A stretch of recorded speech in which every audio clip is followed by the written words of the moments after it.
You know, I get this question a lot from people asking me what I have against the Church of Satan. Um, should I join the Church of Satan? Um, what do you think about the Church of Satan? Or a combination of all the above. And I've made a couple of videos similar to this before, but it's been a couple years, and my opinions have changed slightly. Not so much about the Church of Satan itself as an organization, but mainly about people's reasoning for wanting to join the Church of Satan. Um, a lot of Satanists will look at people who want to join the Church of Satan as being nothing but, sycophants that, just are looking for a red card and a membership package that says, now you are a real Satanist, now you are part of the satanic elite, um, and looking for that inflated ego, which has merit, but I think it's painting with a little bit too broad of a brush. I've met a lot of people, well, okay, I've met some people that join the Church of Satan simply to show their respect. Simply to show their respect for the Church of Satan, to support the cause, or because they like the Church of Satan and they like what it's about. Those are all good reasons. Not that joining to get that red card and to get that, ego inflation. That's not necessarily a bad thing, just so long as you're honest with yourself, so long as you're honest of why you're doing it. So I'm not going to paint with a big broad brush anymore and say like, oh, you're just a follower, you're just a sheep for wanting to join the Church of Satan. I'm not going to say that anymore. Don't get me wrong. There's still that still could possibly be the majority of people, but may have jumped the gun a little prematurely by saying that all people. As far as the Church of Satan goes, I don't really think a whole lot about them anymore. I mean, you don't see a lot from them anymore. The Church of Satan, the original Church of Satan with Anton LaVey, I think it would have been better be called the Church of LaVey, because the Church of Satan when LaVey was alive was LaVey's creation, and it had his passion, it has his charisma, it had his uniqueness, it had his love, his hates, it had his longings, his desires. I mean, it was LaVey. And a lot of people respected that. A lot of people could identify with that. A lot of people that resonated with. So they were his supporters, and they joined the Church of Satan. But the thing is LaVey's dead, and the Church of Satan, unfortunately, is not what it used to be. The Church of Satan, they would like to think it is because they put Peter Gilmore in charge, which, by the way, was never supposed to be in charge anyway. It was supposed to be Boyd Rice. You can go to boydrice.com and read Boyd Rice's dissertation or essay telling you about what went down. And I've heard from credible sources other than Boyd Rice that that's how it happened.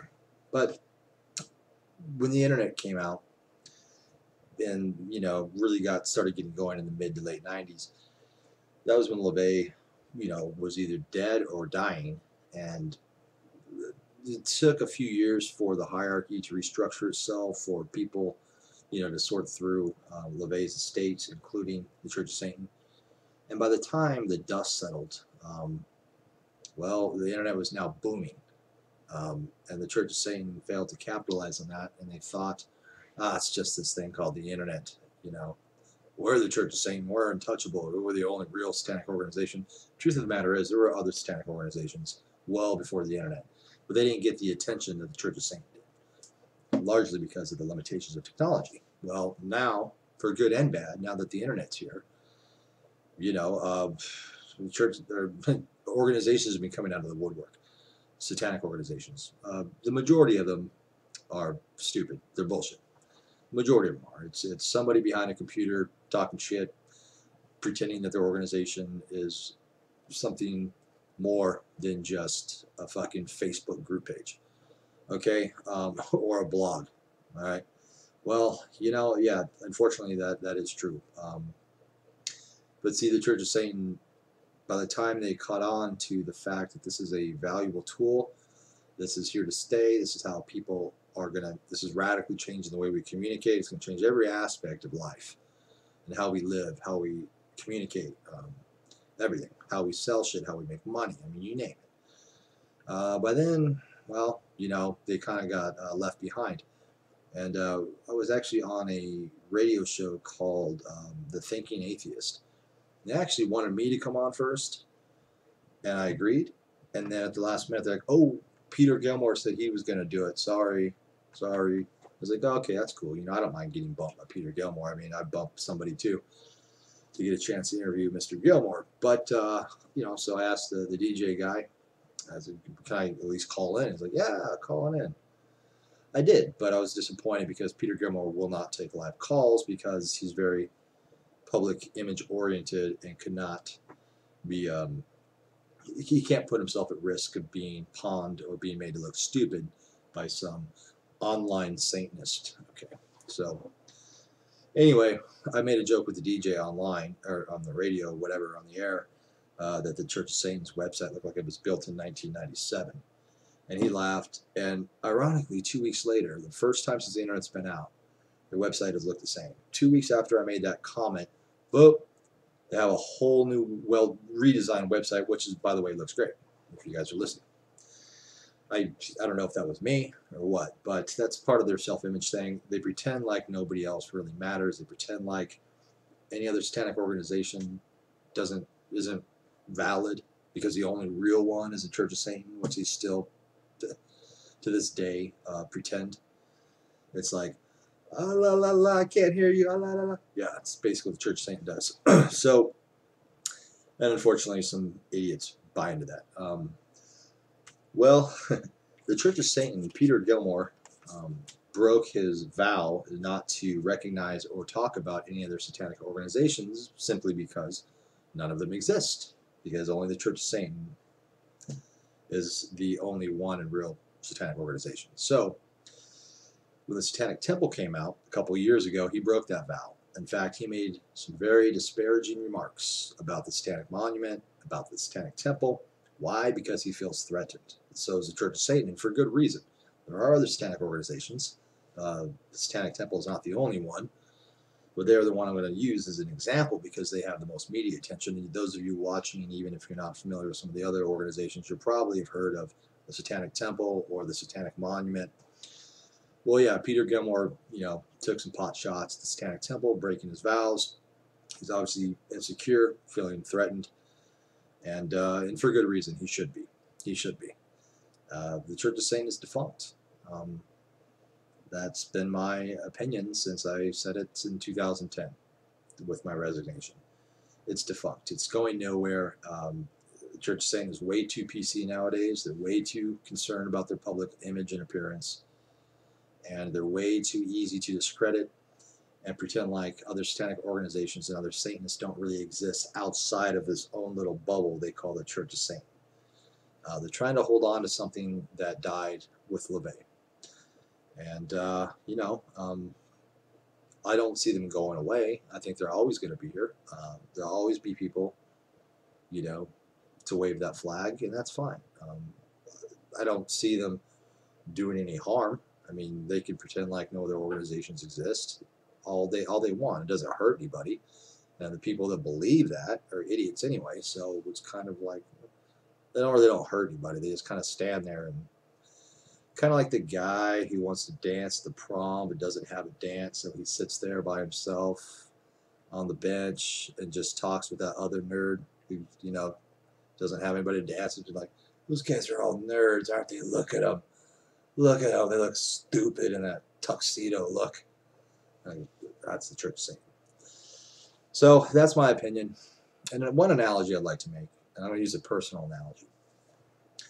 I love cars. I love fast cars. I love sexy cars.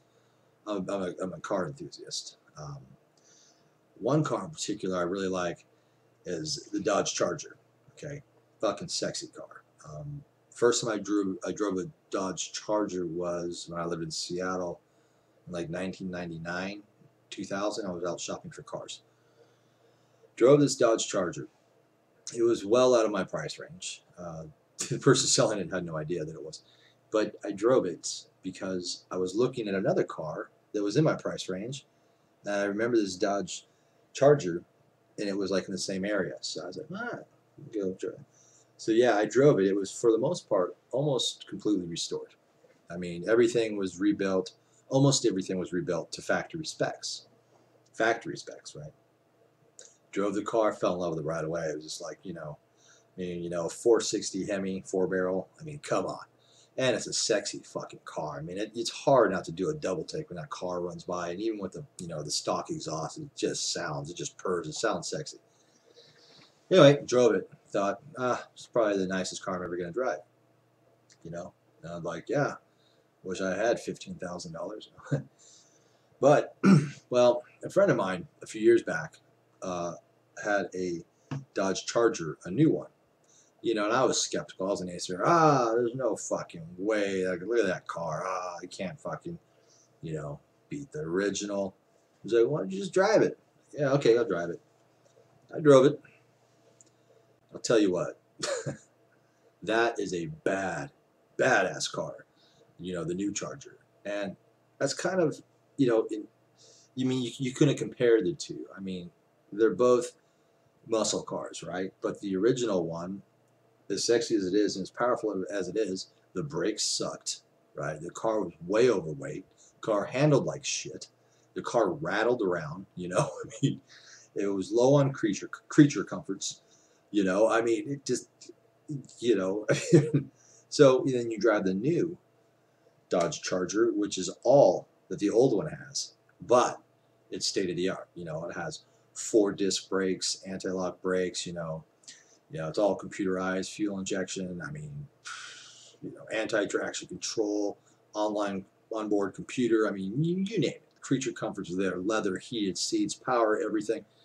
The car, badass. The suspension, the car handled like a fucking old Volkswagen, like a Volkswagen rally car.